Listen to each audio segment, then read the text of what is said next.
वक्फ पर हो रहा है भीषण संग्राम, क्या होगा अंजाम। नमस्कार, आप देख रहे हैं आंख कान खोल के और आपके साथ मैं हूं राजीव शर्मा।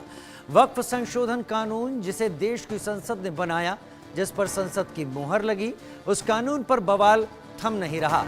वक्फ कानून के खिलाफ एक और सड़क पर उतरकर प्रदर्शन के लिए उकसाया जा रहा, बरगलाया जा रहा, तो दूसरी ओर सियासी घमासान भी बढ़ चला है। आज जम्मू कश्मीर विधानसभा में दूसरे दिन भी वक्फ कानून पर बड़ा बवाल हुआ। एनसी और पीडीपी के विधायकों ने वक्फ कानून पर चर्चा की मांग कर प्रदर्शन और नारेबाजी की। इस दौरान बीजेपी विधायकों और एनसी विधायकों के बीच धक्का मुक्की भी होती दिखी। हंगामा बढ़ता देख सदन की कार्रवाई स्थगित कर दी गई, जिसके बाद जुबानी जंग शुरू हो गई। इधर वक्फ का मामला सुप्रीम कोर्ट तक पहुंच गया है।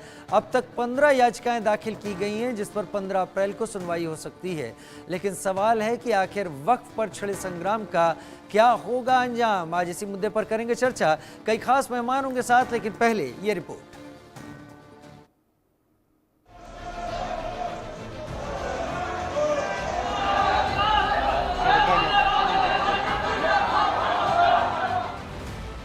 हंगामा, बवाल, नोक-झोंक, प्रदर्शन और हाथापाई, ये तस्वीरें जम्मू कश्मीर विधानसभा की हैं, जहां वक्फ कानून पर दूसरे दिन भी गदर हो गया।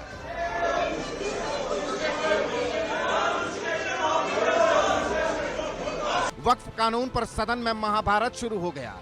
बवाल इतना बड़ा कि नौबत बीजेपी और नेशनल कॉन्फ्रेंस के विधायकों के बीच धक्का मुक्की और हाथापाई तक आ गई।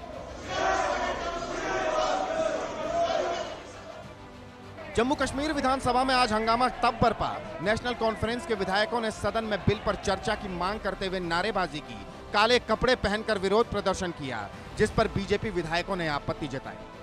जिसके बाद बीजेपी और नेशनल कॉन्फ्रेंस के विधायकों के बीच धक्का मुक्की शुरू हो गई। इससे पहले सोमवार को भी विधानसभा में वक्फ पर बड़ा बवाल हुआ था। नेशनल कॉन्फ्रेंस के एक विधायक ने वक्फ कानून की कॉपी फाड़ दी थी, जैकेट फाड़कर सदन में लहराई थी। इस दौरान भी बीजेपी और नेशनल कॉन्फ्रेंस के विधायकों के बीच तीखी नोक-झोंक हुई। और आज भी वही तस्वीरें दोहराई गई, बल्कि यूं कहें कि वक्फ पर संग्राम और तेज हो गया।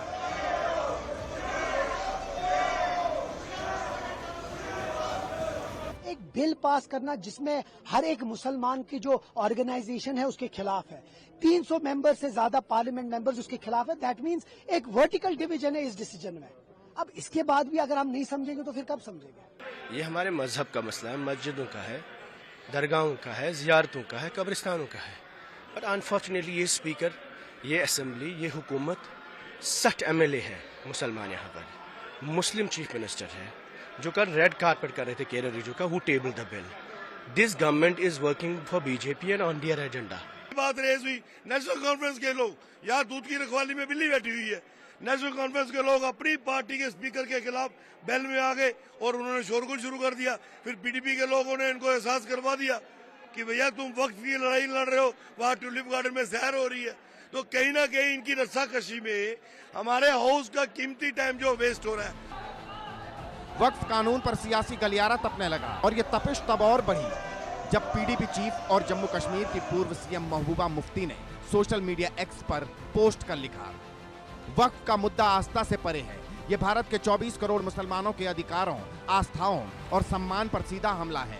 एकमात्र मुस्लिम बहुल क्षेत्र होने के नाते जम्मू कश्मीर को इस अवसर पर आगे आना चाहिए और अपने लोगों के अधिकारों की रक्षा करनी चाहिए।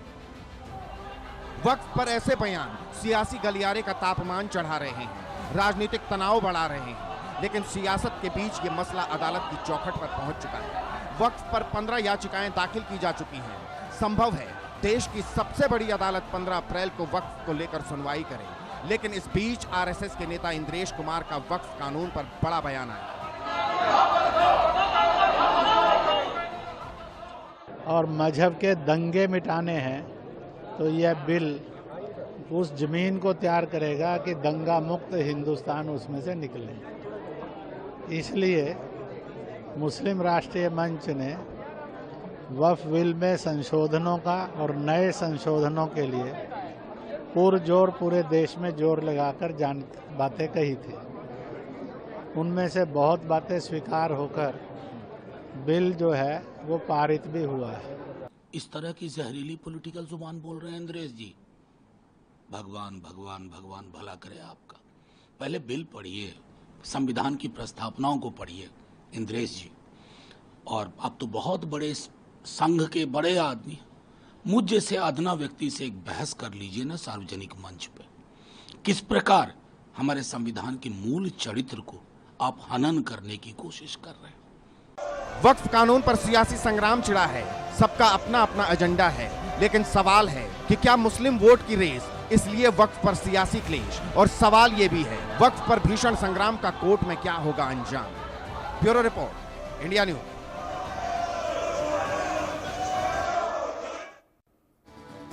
चर्चाएं लगातार चल रही हैं, हर कहीं चल रही हैं, हर जगह राजनीतिक दलों में ये चर्चा है, क्योंकि सुप्रीम कोर्ट की दहलीज पर ये मामला पहुंच गया है। जम्मू कश्मीर विधानसभा में कल भी इसको लेकर बवाल हुआ, कल स्पीकर ने अनुमति नहीं दी।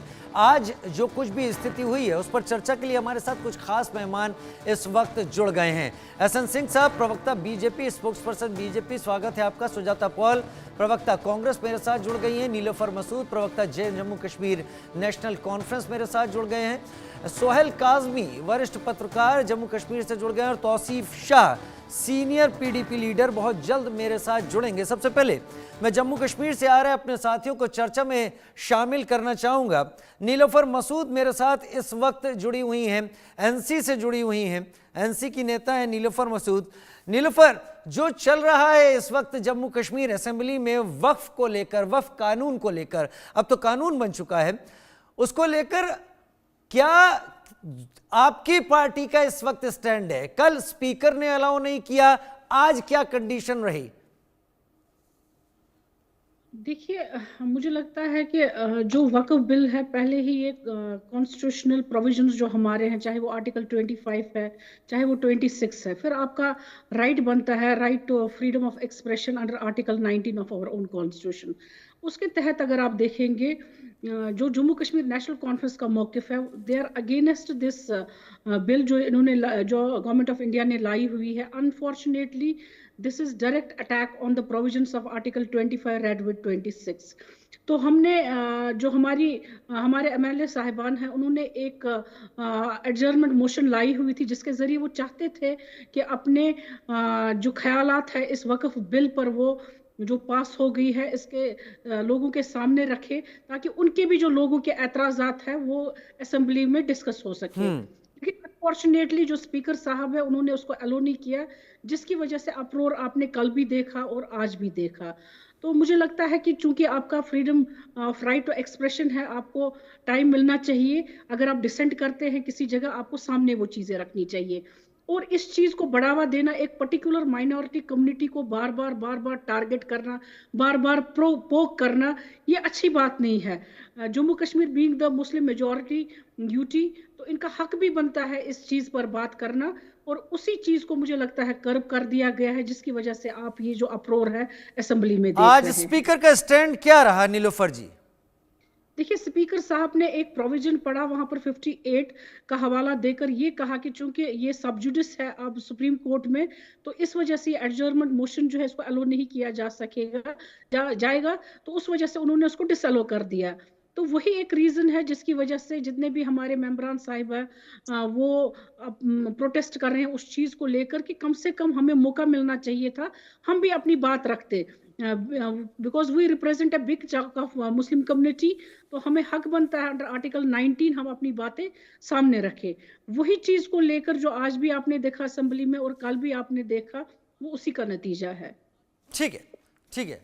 मैं सोहेल काजमी मेरे साथ सीनियर जर्नलिस्ट इस वक्त जुड़े हुए हैं जम्मू कश्मीर से। सोहेल भाई, बहुत स्वागत है आपका। सोहेल भाई, जब हम पार्लियामेंट की जब डिबेट सुन रहे थे, तो पार्लियामेंट की डिबेट में बड़ा साफ सा एक डिफरेंस दिखाई पड़ रहा था। गवर्नमेंट का यह कहना था कि 32 वक्फ बोर्ड जो टोटल मिलाकर हैं, वो अब तक क्या करते रहे हैं, किस तरीके से करते रहे हैं। सच्चर कमेटी का हवाला दिया कि अगर वक्फ ऐसे कर रहा होता, वक्फ इसको इस तरीके से ले जा रहा होता, तो बहुत सारे मुस्लिम्स में भी वो हिस्सा बड़ा है जो हिस्सा अभी चीज़ों के लिए मयसर, जो कई चीज़ों से मयसर नहीं है, जैसे उसको रहने की छत नहीं है या उसको पढ़ने के लिए भी चीज़ें नहीं मिल पा रही हैं।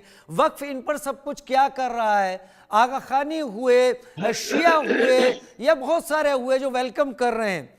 लेकिन वक्फ बिल को लेकर जम्मू कश्मीर असेंबली में जो आप देख पा रहे हैं, एज ए जर्नलिस्ट आपका जो अब तक का एक्सपीरियंस है, क्या ये अप्रोच जायज है इस वक्त जो दिख रहा है? राजीव सर, पहले तो गुड आफ्टरनून सबको मेरा। बहुत दूसरा good ये है कि पार्लियामेंट में ये पूरे हिंदुस्तान में ऑपोजिशन की और कुछ पार्टियों की हमेशा रिजेंटमेंट रही कि इसमें नॉन मुस्लिम एंटिटी नहीं शामिल होनी चाहिए, और दूसरा कि रिलीजियस अफेयर्स में गवर्नमेंट ऑफ इंडिया की इंटरफेरेंस नहीं होनी चाहिए, खासकर मुस्लिम वक्फ बोर्ड को लेके। तो फ्लोर ऑफ द पार्लियामेंट में जब ये बिल आया तो होम मिनिस्टर साहब ने वाजे तौर पे खुले ढंग से सबके सामने ये कह दिया कि ये दोनों चीजें जो हैं नहीं होंगी, ना तो इंटरवेंशन होगी किसी की आपकी रिलीजियस उसमें अफेयर्स में, और दूसरा नॉन मुस्लिम 10 में से कोई नहीं आएगा। ये हम सब ने सुना। ये मुस्लिम से बनेंगे। दूसरा ये जम्मू कश्मीर में इस वक्त ड्यूल पावर सिस्टम चल रहा है। ड्यूल पावर भी नहीं, मैं बोलूंगा 3 पावर हाउसेस जम्मू कश्मीर में चल रहे हैं, और 7 साल के बाद असेंबली का सेशन लगा और बहुत से चेहरे न्यू फेसेस हैं जिनको असेंबली का रखरखाव पता नहीं है। और मैं अभी पढ़ रहा था किसी नेशनल पेपर में कि एक स्टेट में तो जहां कांग्रेस की सरकार है उन्होंने तो पुराना वक्फ बोर्ड डिसॉल्व करके नया वक्फ बोर्ड नई अमेंडमेंट के तहत तश्कील करने की इजाजत भी दे दी है, और वो कांग्रेस लेड सरकार है वहां पे। तो आप देख लीजिए कि, और जो मैंने मोटा मोटा पूरा वक्फ अमेंडमेंट एक्ट पढ़ा है 2025, उसमें ऐसी कोई चीज नहीं है जिससे कोई चर्चा का विषय रह जाता है। और सर्वसहमति से जब सबसे बड़ा जो मंदिर है जमहूरियत का, कॉन्स्टिट्यूशन का, वहां से बिल पास हो जाता है, फिर प्रेसिडेंट की नोट भी मिल जाती है, और उसके बाद कुछ पार्टीज अपील भी करती है ऑनरेबल सुप्रीम कोर्ट में। अब वो जब उसका फैसला आएगा तो पता चलेगा। मुझे लगता है फिर उसकी डिबेट जो है वो ज्यादा उसके माने नहीं रखते हैं। अब जम्मू कश्मीर में क्योंकि नेशनल कॉन्फ्रेंस का ही स्पीकर है जो कस्टोडियन है असेंबली को, अगर वही उनको इजाजत नहीं दे रहा, और वहां जो लड़ाई हम देख रहे हैं 2 दिन से, वो यही है कि आपस में ही उनकी सर्वसहमति कि ये चलना है। मेरे ख्याल से काज़मी साहब तमाम तकरार के बावजूद स्पीकर असेंबली का होता है, वो स्पीकर बनने के बाद पार्टी का नहीं रह जाता, ये हम सभी का मानना है। लेकिन मैं आपसे एक जायज सवाल पूछ रहा हूं, बहुत छोटा सा सवाल, फिर मैं आगे बढ़ूंगा। क्या आपको लगता है, जैसा हम हर क्वार्टर से सुन रहे हैं कि ये कॉन्स्टिट्यूशन के ऊपर हमला है, इस अमेंडमेंट बिल का पास होना और अब कानून बनना, क्या कॉन्स्टिट्यूशन पर हमला तब होता है कि आप डिबेट के बिना कोई चीज ले आते हैं, पार्लियामेंट में डिबेट नहीं होती, वोटिंग नहीं होती, आप जबरदस्ती कुछ थोपने की कोशिश करते हैं। जब पार्लियामेंट में डिबेट होगी, पार्लियामेंट में फॉर और अगेंस्ट वोट्स पड़े हैं, दोनों हाउसेस ने पास कर दिया, तो फिर आप कैसे कह सकते हैं कि कॉन्स्टिट्यूशन पे हमला है? आफ्टर ऑल पार्लियामेंटेरियंस ही डिसाइड करते हैं वोटिंग करके जो उनको हक मिला हुआ है, तो फिर हमला किस तरह से हो गया?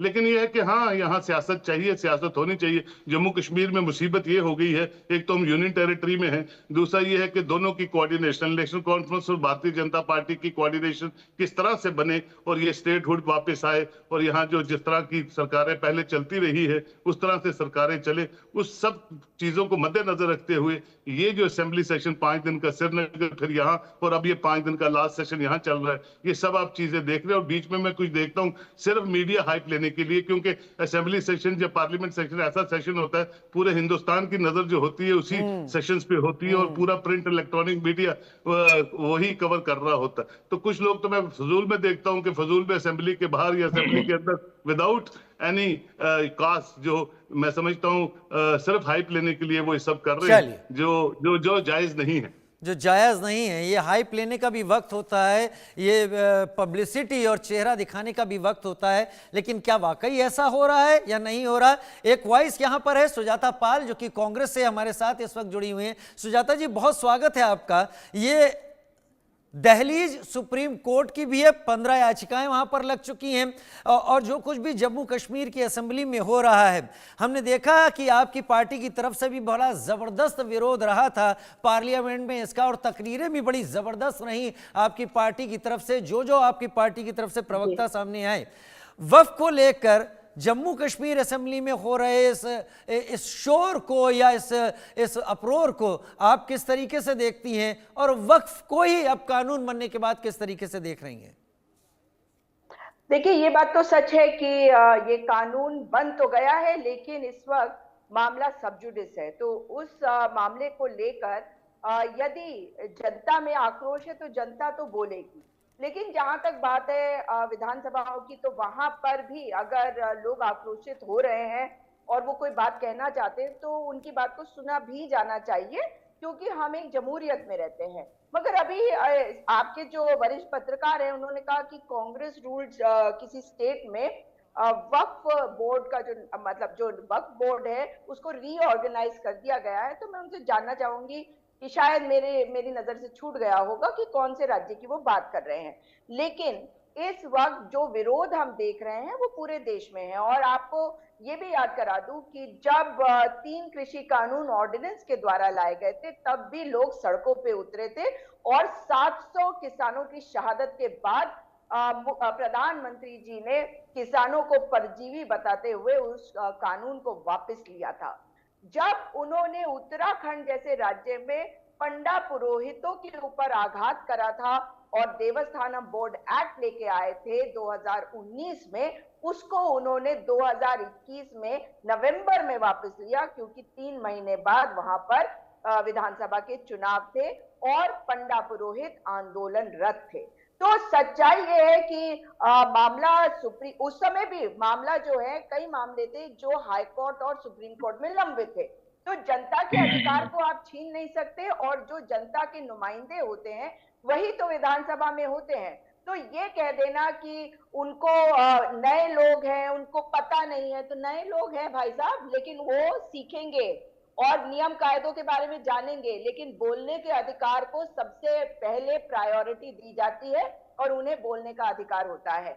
और क्योंकि मामला सब जुडिस है इसलिए जो रूल्स होंगे उसके तहत अगर विधानसभा में इस पर चर्चा नहीं हो सकी तो मैं ये समझ सकती हूँ कि लोग आक्रोशित क्यों होंगे, क्योंकि जिस तरह से एक समुदाय के ऊपर प्रहार किया जा रहा है मोदी सरकार के द्वारा, तो आवाजें हर ओर से उठनी लाजमी है। जब हम देखते हैं कि जिनको इन्होंने नामित किया हुआ है वक्फ बोर्ड में इस वक्त, क्योंकि पिछले 11 साल से केंद्र में ये हैं और कई राज्य सरकारों को इन्होंने संभाला हुआ है, लेकिन इनके जो वक्फ बोर्ड के सदस्य हैं, चेयरमैन है, वो अपना पक्ष ही नहीं रख पा रहे। तो जो वक्फ बोर्ड में है और अपना पक्ष नहीं रख पा रहे हैं, वो नहीं रखेंगे तो जनता बोलेगी ना। और आखिरी बात, जम्मू कश्मीर के वक्फ बोर्ड के बारे में बार बार भाजपा बताती है स्वयं कि इसमें अंदराबी जी हैं, महिला हैं, लेकिन ये भूल जाते हैं कि कितना बड़ा झूठ वो संसद में खड़े होकर किरण रिजिजू नाउम्मीदी की ओर धकेलते हुए, नाउम्मीदी के अंधेरे की तरफ धकेलते हुए किरण रिजिजू वगैरह झूठ बोलते हैं कि एक भी महिला जो है वो पहले वक्फ बोर्ड में नहीं होती थी, अब 2 महिलाएं आएंगी। ये सरासर झूठ है।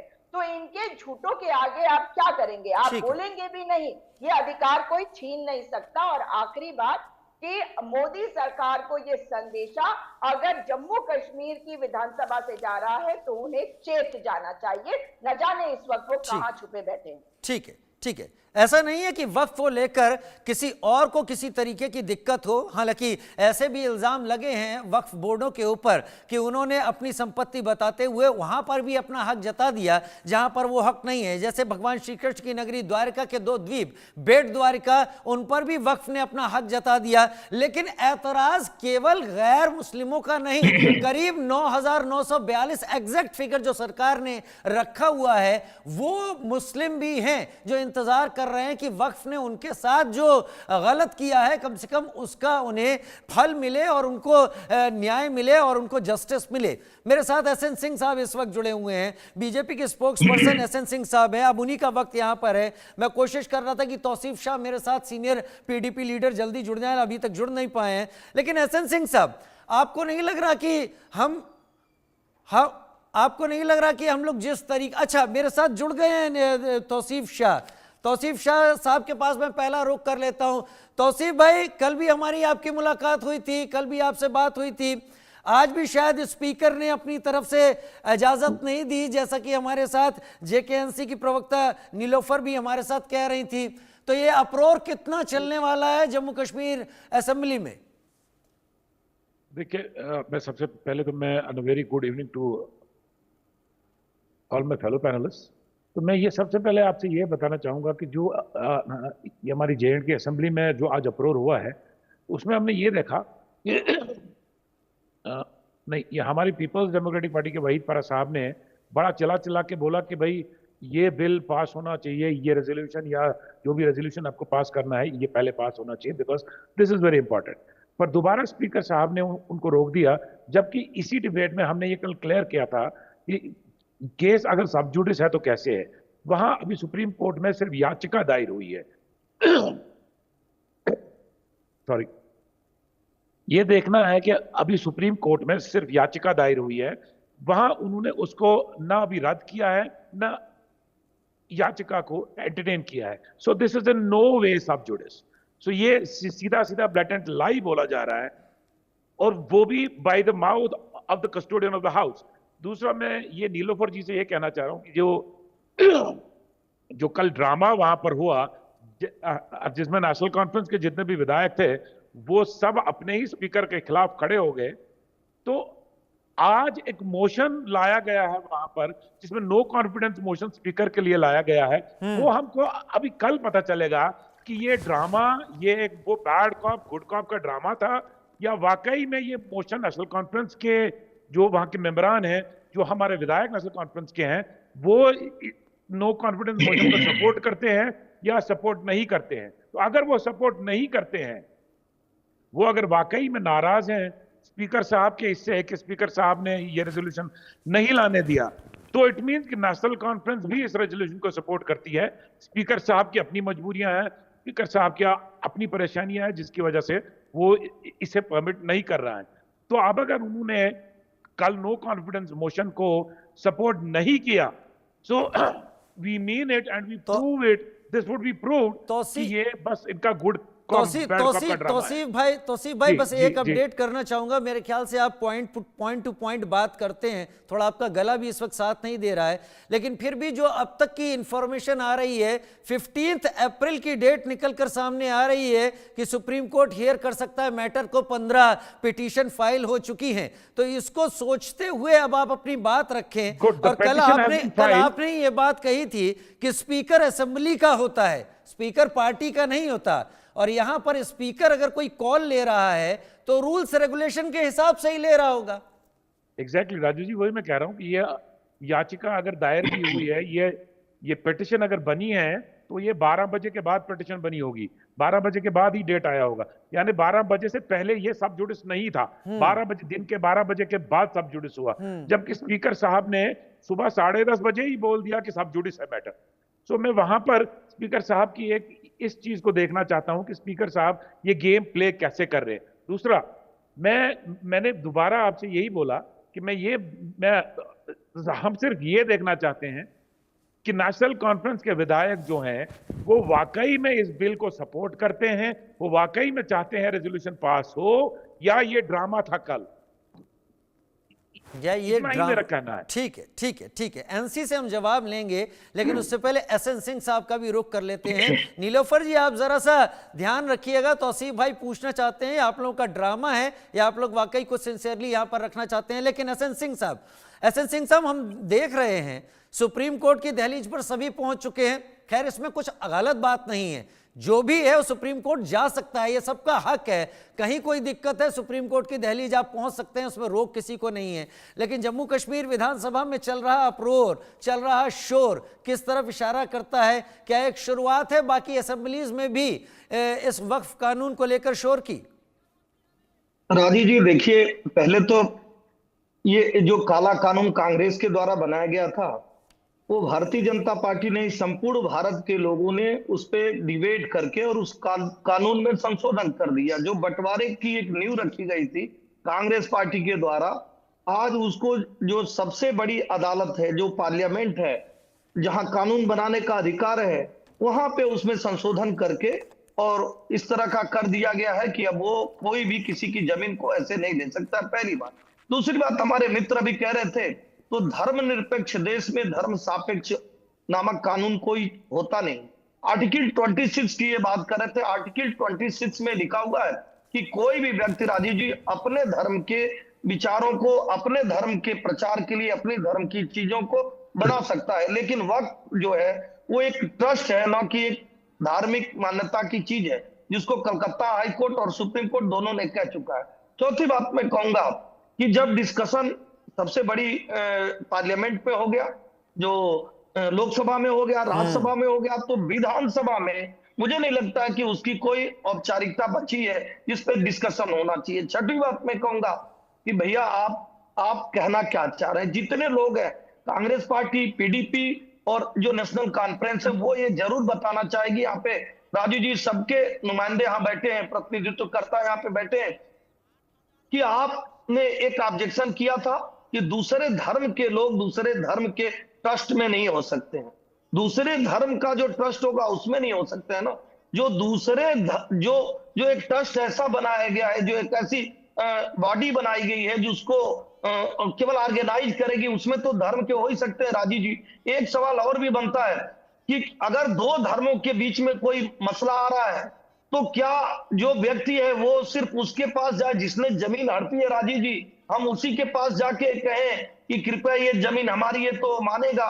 दो लोगों के बीच की लड़ाई में हमेशा ये देखा जाता है कि एक जुडिशरी होता है, वो तय करता है, एक न्याय पक्ष होता है जिसका उन दोनों से लेना देना नहीं होता है, या दोनों के बीच का होता है, वो तय करता है कि किसका होगा। छठवीं बात मैं कहूंगा कि एक कानून ऐसा था जिसमें असीमित अधिकार था एक व्यक्ति को, केवल मैं सोच लिया बाई यूजर, जो मैं कब्जा कर लिया वो हमारे यहाँ ही, मेरे ही घर में उसकी सुनवाई होगी, हम ही उसको सुनेंगे और हम ही निर्णय लेंगे। अगर उस कानून एसएन सिंह साहब, एक मिनट रुकिए। जेपीसी के चेयरमैन जगदंबिका पाल, उन्होंने अभी कुछ कहा है जम्मू कश्मीर की असेंबली में, जो कुछ भी हो रहा है उस पर सुन लेते हैं जरा। जेपीसी के चेयरमैन रहे हैं, क्या कह रहे हैं? कि जब लोकसभा राज्यसभा में 12-12 घंटे चर्चा होने के बाद अगर वो दोनों सदनों से वक्फ संशोधन विधेयक कानून पारित हो गया और महामहिम राष्ट्रपति द्रौपदी मुर्मू का उन्होंने मंजूरी दे दिया, तो अब वो कानून बन गया, लॉ ऑफ द लैंड बन गया है। और जब लॉ ऑफ द लैंड बन गया तो अब वो देश में लागू होगा। लेकिन जम्मू कश्मीर में जिस तरीके से कल उस बिल की कॉपी को फाड़ा और आज जम्मू कश्मीर में हंगामा कर रहे हैं, मतलब एनसी के लोग, पीडीपी के लोग, मतलब भाजपा के विधायकों से हाथापाई कर रहे हैं, तो ये तो हिंसा है, ये तो एक तरह से अनकॉन्स्टिट्यूशनल काम हो रहा है। जो भारत की पार्लियामेंट को कानून बनाने का अख्तियार है और उस कानून को दोनों सदनों से पारित होने के बाद कानून बन चुका हो, उसकी प्रतियां फाड़ना, ये तो जनता का अपमान है। हसन सिंह, बात पूरी करें।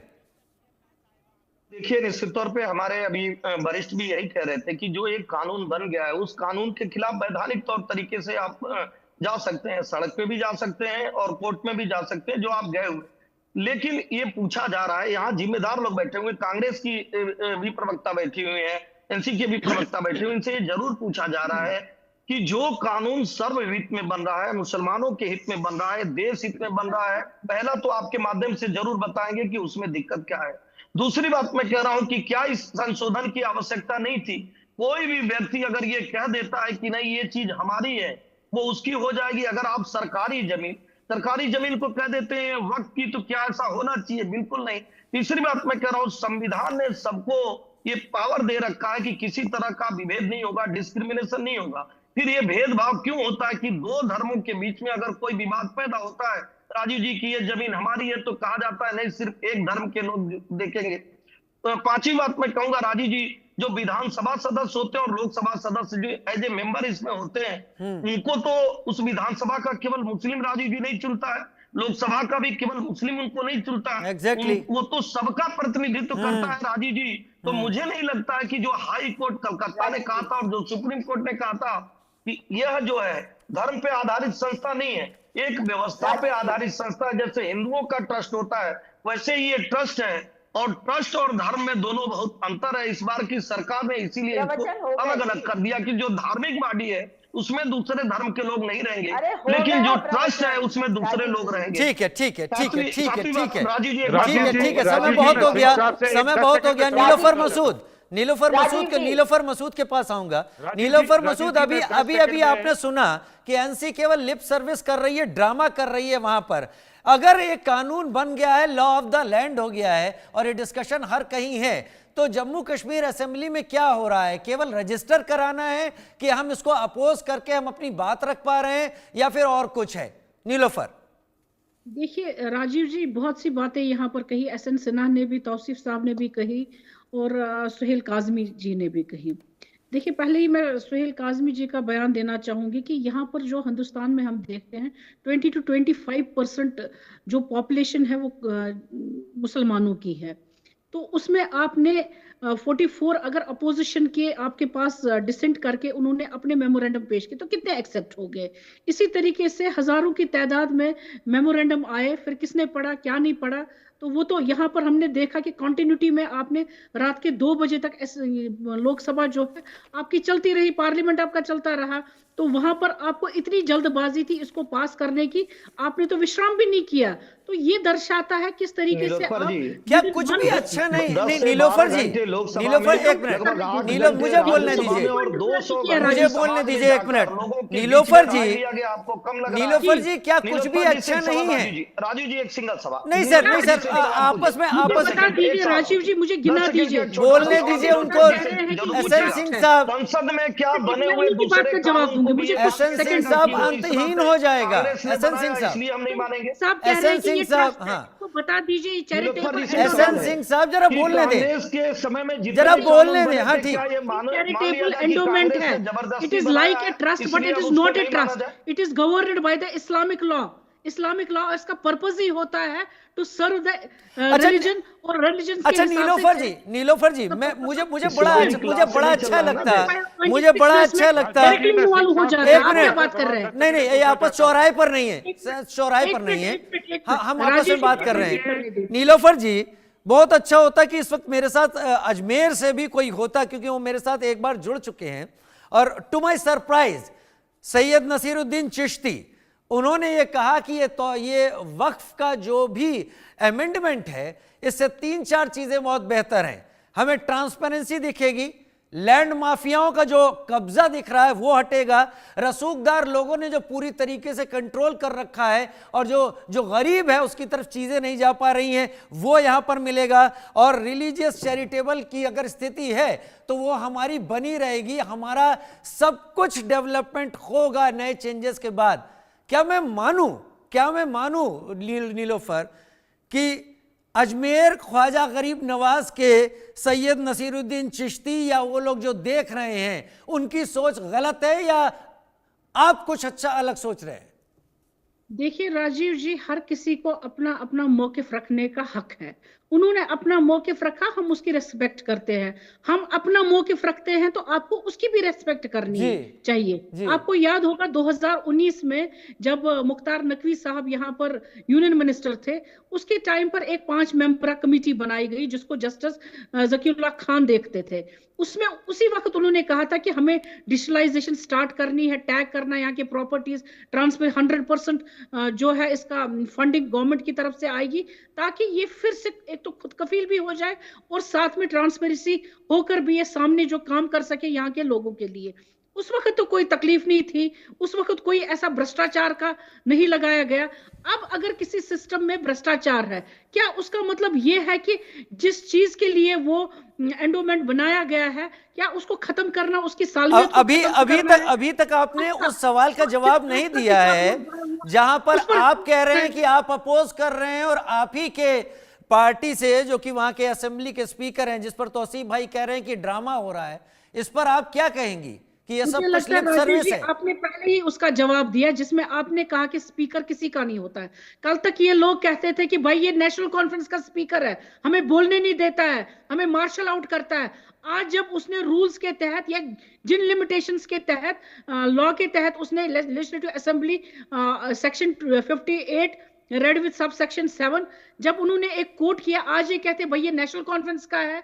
कल तक तो आप ये कहते थे नहीं भाई ये किसी का भी नहीं है। तो आपने पहले ही जवाब दे दिया। ठीक है, सुजाता पाल, कांग्रेस से सुजाता पाल मेरे साथ इस वक्त हैं।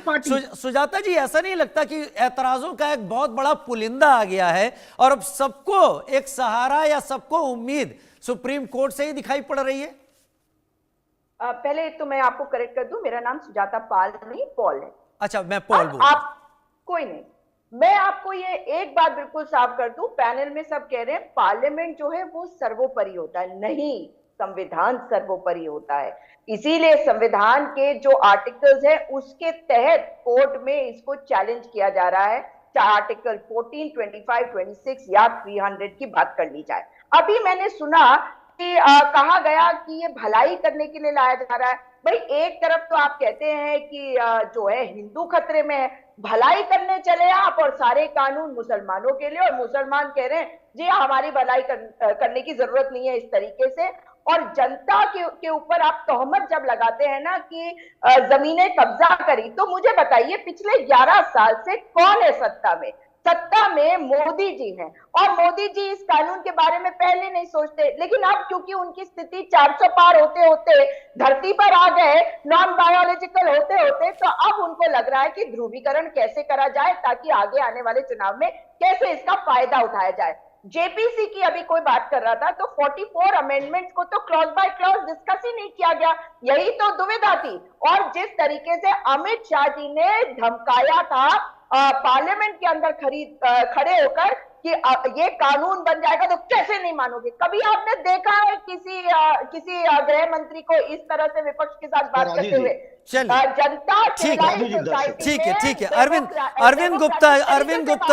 अरविंद गुप्ता बीजेपी के विधायक जो कि इस दौरान असेंबली में मौजूद थे, क्या उन्होंने देखा, क्या उनका कहना है? अजय जांड्याल से बातचीत सुन लेते हैं। जम्मू कश्मीर विधानसभा की कार्रवाई एक बार फिर स्थगित कर दी गई है। मेरे साथ इस पे बात करने के लिए अरविंद गुप्ता हैं, बीजेपी के विधायक और सीनियर नेता। अरविंद जी, कार्रवाई फिर स्थगित हो गई है, वक्फ बिल पर डिस्कशन की मांग।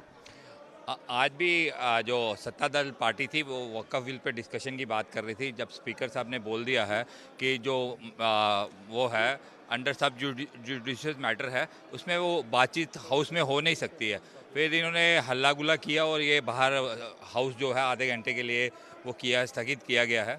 हम क्वेश्चन आवर्स की बात कर रहे थे कि आगे स्पीकर को नॉर्मल तरीके से चलाया जाए, लेकिन जब जो राष्ट्रवादी मुसलमान हैं वो इस जो वक्फ बोर्ड का बिल आया उसके लिए खुश हैं। ये कुछ ही लोगों के परिवारों को जिनको नुकसान हो रहा है वही लोग चिल्ला रहे हैं। असेंबली में भी आपने देखा होगा कि वही पर्टिकुलर ही आपस में डिस्कशन कर रहे हैं। जिन लोगों को इससे बेनिफिट मिलता था वही लोगों को चिल्लाने की वहाँ पे है। अदरवाइज़ जो वक्फ बोर्ड का जो आया है, बिल आया है, एक जब कानून में आपके पार्लियामेंट में पास हो गया, राष्ट्रपति ने पास कर दिया और वो सुप्रीम कोर्ट के अंदर है, उसके बाद असेंबली में कोई डिस्कशन करने के इसका तुक बनती नहीं है।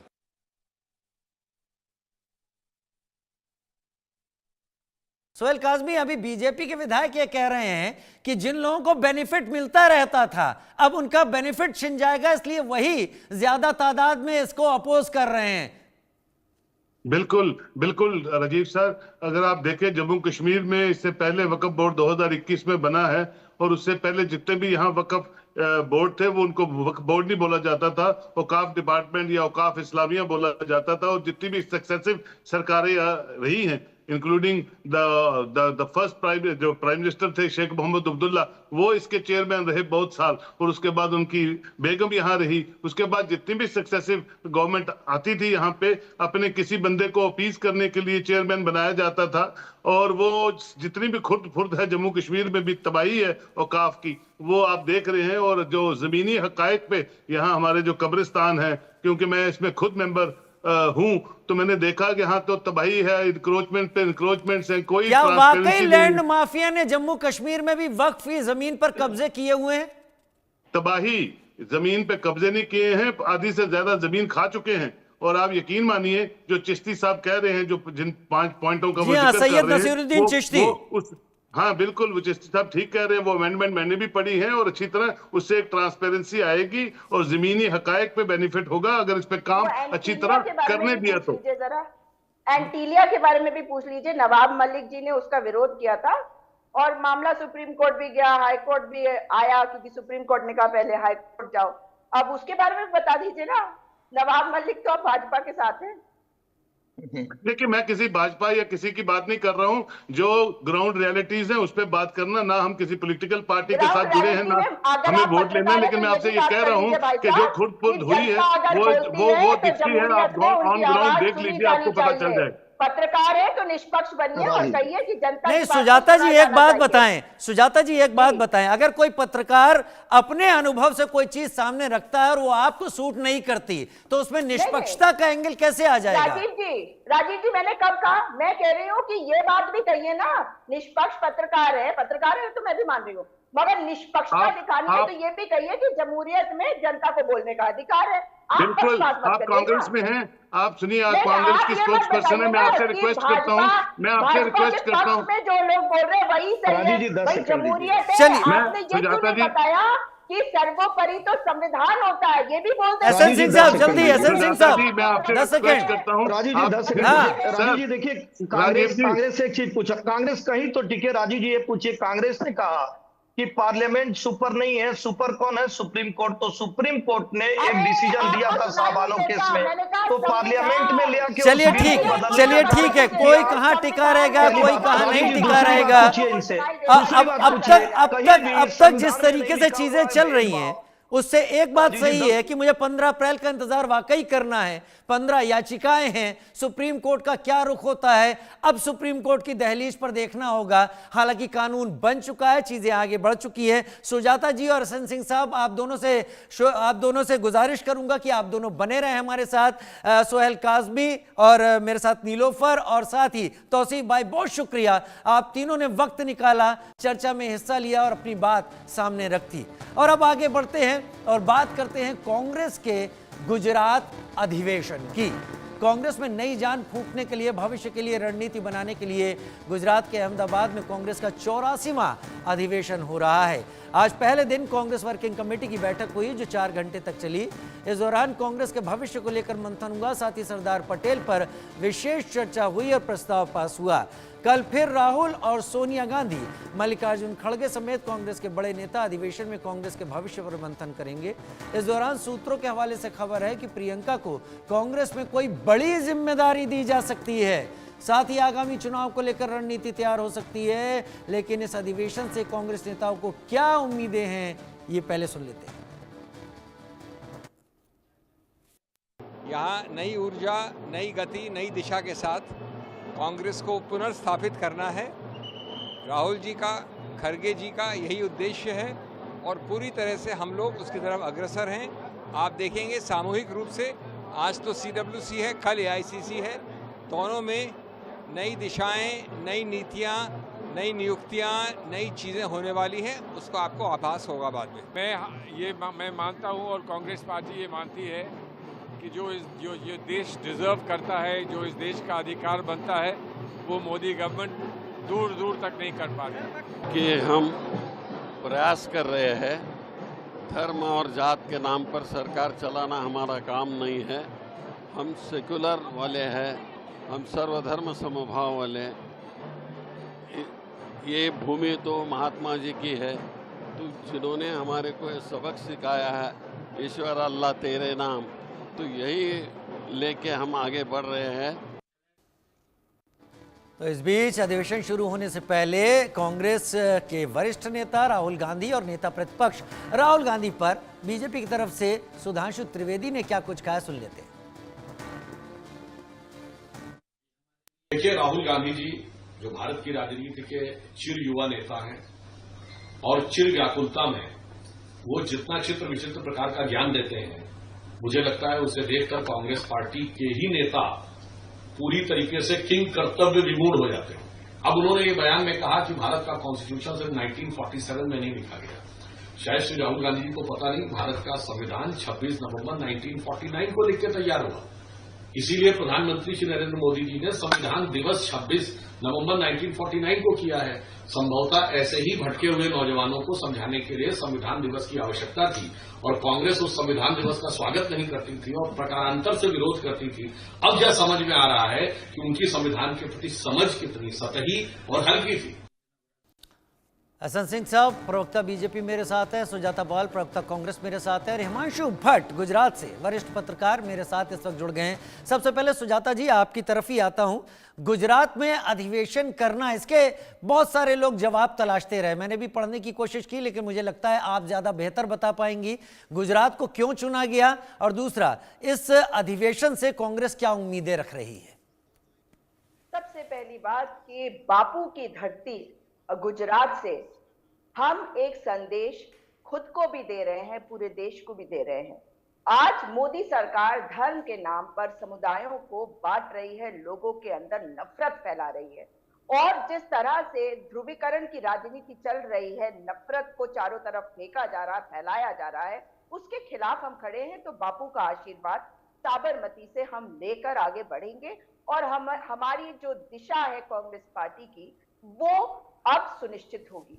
और सरदार पटेल जिन्होंने उस समय 1948 में आरएसएस को बैन किया था और एक बिल्कुल क्लियर उनका जो एक सोच उनकी थी, वो बताई थी पूरे देश को कि हम एक सेक्युलर राष्ट्र है, धर्म हमारी पर्सनल निजी चीज होती है, उस चीज को भी आज याद करने की जरूरत है। तो बापू की धरती से, सरदार पटेल की धरती से हम हिम्मत लेकर आगे बढ़ने वाले हैं और CWC की जो मीटिंग्स हो रही हैं उसमें आगे का जो रोड मैप है पूरे देश के लिए, वो भी सुनिश्चित होगा। आप जानते हैं कि 2 साल बाद चुनाव उत्तराखंड, उत्तर प्रदेश, उसके बाद गुजरात में है, तो गुजरात में भी लोगों को ये संदेश है कि हम आपके साथ खड़े हैं और जमीन पर आकर आपके लिए लड़ रहे हैं और मजबूती से लड़ेंगे। जो 400 पार की बात करते थे वो तो आजकल गायब है, नजर नहीं आ रहे। वो सोच रहे थे कि वो बायोलॉजिकल हो गए, नॉन बायोलॉजिकल हो गए, अब पता चला जी वो इतने बायोलॉजिकल हो गए कि वो विश्व गुरु खुद को कहते थे, मगर यूएस प्रेसिडेंट ट्रंप के सामने उनकी बोलती है बंद। महंगाई चरम पे है, भ्रष्टाचार अकांत हो रहा है भारत में, हर राज्य में, और जिस तरीके से हर चीज के दाम बढ़ाए जा रहे हैं, बेरोजगारी को बढ़ाया जा रहा है, तो मार्गदर्शक मंडली में मोदी जी जाने की कब तैयारी कर रहे हैं? शायद सुधांशु जी ने ये बताया नहीं या भूल गए, शायद उनको ध्यान नहीं रहा।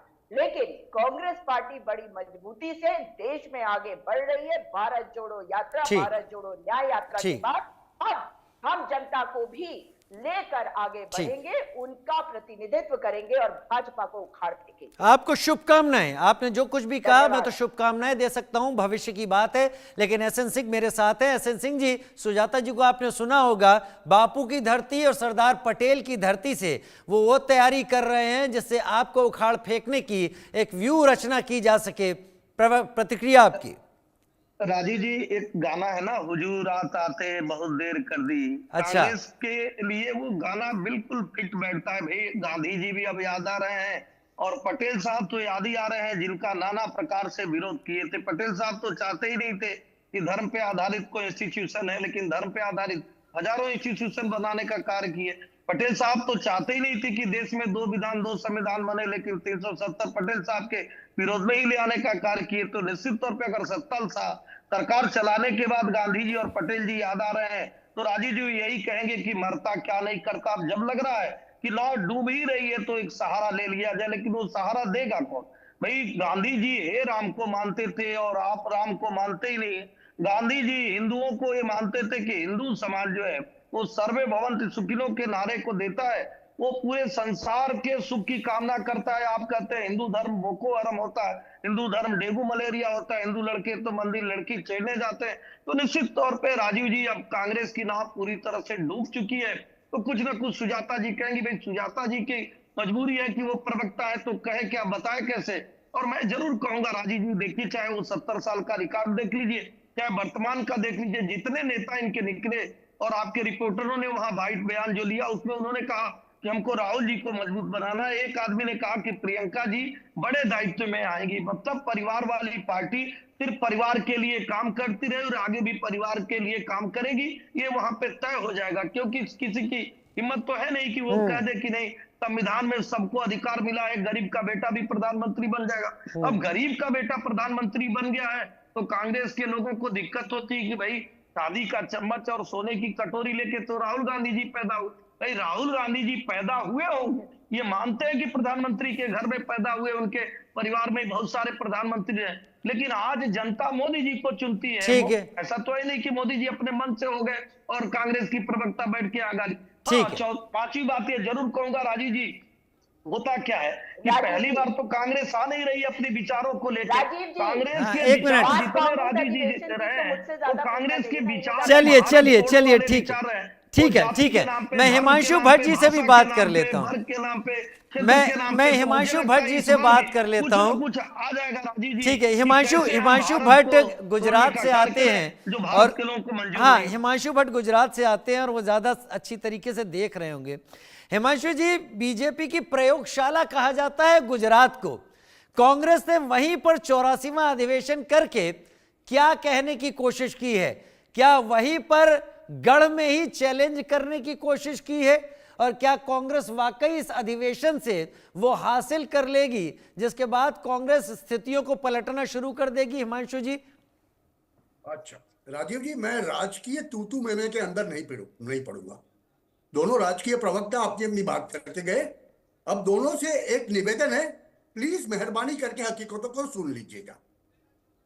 2017 के अंदर 2017 के अंदर कांग्रेस ने बहुत अच्छा परफॉर्मेंस किया था। 77 सीटें लाए थे भाजपा की 99 के सामने, और फिर उनका वोट प्रतिशत भी तकरीबन 42% हो गया था। मगर हुआ ऐसा कुछ कि 2022 के अंदर कांग्रेस की सीटें खाली 77 से 17 हो गई और वोट प्रतिशत हो गया 26। भाजपा की 99 से बढ़ के 156 हो गई। ये तो जनता का प्रतिशत था जो मैंने लोगों के सामने रख दिया। गुजरात की जनता ने क्या चुना है वो लोगों के सामने रख दिया। अभी राजीव जी, जो आपका सवाल था ना, उस सवाल के ऊपर आऊंगा मैं कि यहां से गुजरात में आके चैलेंज तो किया, अच्छी बात है, चैलेंज किया, मगर वो चैलेंज कितना कारगर होगा, कितना कामयाब होगा, मेरा एक सीधा बुनियादी सवाल है सर। 2022 के विधानसभा के चुनाव और 2024 के लोकसभा के चुनाव, उन दो के एक महीने के भीतर के पीरियड को छोड़ दे तो कांग्रेस के सबसे बड़े नेता जो कहे जाते हैं राहुल गांधी जी, वो कितनी बारी गुजरात में आए? क्या उन्होंने गुजरात के लोगों को कुछ पूछा? अब कहेंगे कि मोदी जी का तो घर है, अमित शाह जी का तो घर है, तो वो तो आते रहते हैं। मैं उनकी बात ही नहीं कर रहा आज मैं बात कर रहा हूं, कांग्रेस का अधिवेशन है तो कांग्रेस की बात कर रहा हूं मैं। क्या कांग्रेस के बड़े नेताओं ने गुजरात की प्रजा को एक डेफिनेट विश्वास या ऐसा कुछ किया है कि जिससे वो फिर से कांग्रेस की ओर बढ़ जाए? क्या पता उसी की तैयारी हो रही हो? उसी की तैयारी कर रहे हैं तो अच्छी बात है, क्योंकि 2027 में चुनाव है। उनको पता है कि अगर इस बारी चुनाव में कुछ नहीं किया तो हमेशा के लिए कांग्रेस नामशेष हो जाएगी। माफ कीजिएगा, जो धरातल पर राजीव जी हम लोग देखते हैं, मैं आज उसकी बात कर रहा हूं। मुझे यह कहिए कि कांग्रेस की कितनी मीटिंग के अंदर गुजरात के किसी भी कस्बे में हो, किसी भी जिले में हो, ये अधिवेशन और सीडब्ल्यूसी को छोड़ दे, हम कांग्रेस की डिस्ट्रिक्ट लेवल की कितनी मीटिंग के अंदर कितने लोग आते हैं? चलिए वो अलग बात है, मेरे पास समय कम है। आपने अपनी बात रखी, सुजाता जी ने अपनी बात रखी और एसएन सिंह साहब ने अपनी बात रखी, लेकिन एक बात तय है, गुजरात में जाकर, गुजरात में जहां आपकी प्रयोगशाला है बीजेपी की, जहां बीजेपी इतने लंबे समय से सत्ता में है, वहां अगर कांग्रेस अधिवेशन करती है तो इसके मायने